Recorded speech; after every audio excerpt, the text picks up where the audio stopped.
রহমতুল্লাহি ওয়া বারাকাতুহু। ওয়ালাইকুম আসসালাম ওয়া রাহমাতুল্লাহি ওয়া বারাকাতুহু। জি বলেন। আমি কলকাতা থেকে বলছি।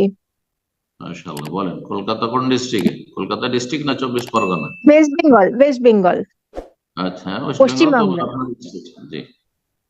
হ্যাঁ। কলকাতা তো আচ্ছা। কয়েক ডিস্ট্রিক্ট নিয়ে আছে। ঠিক আছে, না, বলেন। আমি প্রপার প্রপার ক্যালকাটায়, প্রপার ক্যালকাটা।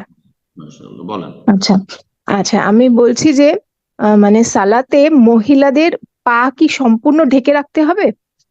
মানে আগে আমরা জানতাম যে মানে পায়ের পাতা একটু দেখা গেলেও চলবে, কিন্তু এখন কিছু জানছি যে পায়ের পাতাও মানে একটুও দেখা যাবে না, মানে সেটার ব্যাপারে একটু সঠিক এটা মানে জানতে চাইছি। তাদের মতে মোজা পরতেই হবে মহিলাদের নামাজ পড়ার জন্য, এটাই কথা আর কি। জি, শোনেন, এই বিষয়ে একদল ওলামারা বলছেন যে পায়ের পাতা ঢাকতেই হবে। জি, শাইখ ইবনে বাজ রাহিমাহুল্লাহ এমনটাই বলেছেন। কিন্তু আহ বিংশ শতাব্দীর তিনজন বড় আলেমের মধ্যে আরেকজন হচ্ছেন শাইখ ইবনে বাজ ছাড়া শাইখ ইবনে উসাইমিন, তিনি বলছেন এর কোনো অকাট্য দলিল নেই। সুতরাং এই ক্ষেত্রে দুইজনই শাইখ সৌদি আরবের সবচেয়ে বড় আলেম।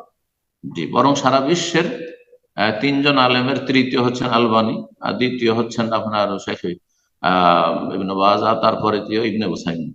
এই তিনজন ইমাম ইবনে উসাইমিন রাহিমাহুল্লাহ বলছেন যে এমন কোন অকাট্য স্পষ্ট দলিল নেই যে পায়ের পাতা ঢাকতেই হবে। সুতরাং অস্পষ্ট কথা দিয়ে আর অকাট্য দলিল না থাকা সত্ত্বেও মহিলাদেরকে বাধ্য করা পায়ের পাতা ঢাকতে, এটি সহি মত নয়।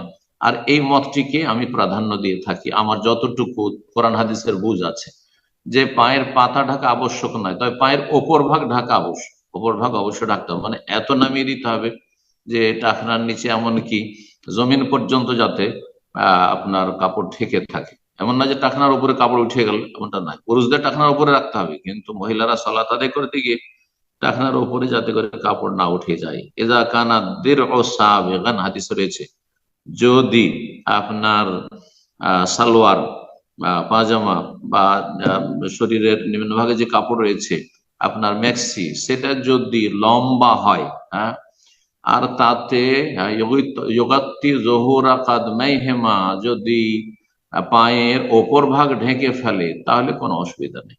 এভাবে হাদিস রয়েছে, আর এটি হচ্ছে সঠিক। সুতরাং যারা বলছে যে পায়ের তলা ঢাকতে হবে, তার মানে মোজা পড়তে হবে। এখন পুরো 5 ওয়াক্ত 5 বার করে মোজা পড়তে হবে, নামাজের আগে মোজা পড়তে হবে, আবার মোজা খুলতে হবে, কারণ কাজকর্ম আছে, অথবা গরম গরম আছে ইত্যাদি।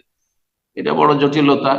এমন কিছু আপনার দায়িত্ব চাপিয়ে দেওয়া, ফরজ করে দেওয়া, যার কোন স্পষ্ট দলিল নাই। আল্লাহু আ'লাম। জি।